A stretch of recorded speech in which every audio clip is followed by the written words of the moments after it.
Dito sa milyon-milyong payout, may mga pangalan na nabanggit. Mga pangalang hindi basta-basta makakalimutan. Names like Michael Yang and Sammy Uy. These are not ordinary names. Lalo na dahil napakalaking pera ang pinag-uusapan. At base sa pahayag ni Senator Trillanes, merong pahiwatig na isang pattern, isang sistema.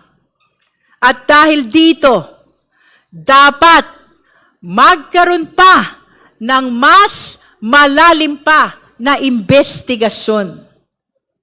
Kailangang tukuyin ang buong lawak ng network na ito. Kung sino ang sangkot. Paano gumalaw ang pera? Saan ito nagmula? Hindi ito pwedeng baliwalain. This warrants a separate, focused, and full-scale investigation. In this light, we humbly invite the attention of the AMLC, the NBI, the DOJ, and the Ombudsman. At pagkatapos ng diskusyon patungkol sa SALN, sa AMLC report, at sa pahayag ni Senator Trillanes, tumuloy tayo sa ibang ebidensya.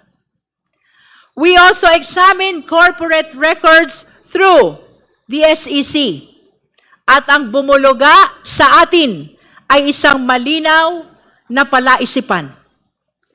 Nakita natin na may kumpanyang nabanggit sa SALN na hindi naman kinikilala ang Vice Presidente bilang stockholder. Napaisip tuloy tayo na baka ang mga pangalang nakalista ay mga anino o dami lamang. Mayroon namang isang kumpanya na nagmamalaki ng gross income. Daang-daang milyon.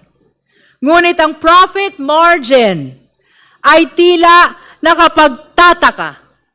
Less than 1%. Habang ang ibang kumpanya naman ay wala talagang kita at puro net losses.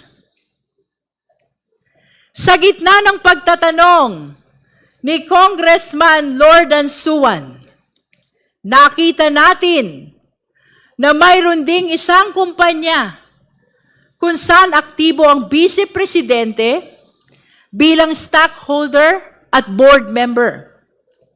Kaya bumabalik ang tanong, maaari ba na maging aktibo sa negosyo ang isang nakaupong Vice Presidente?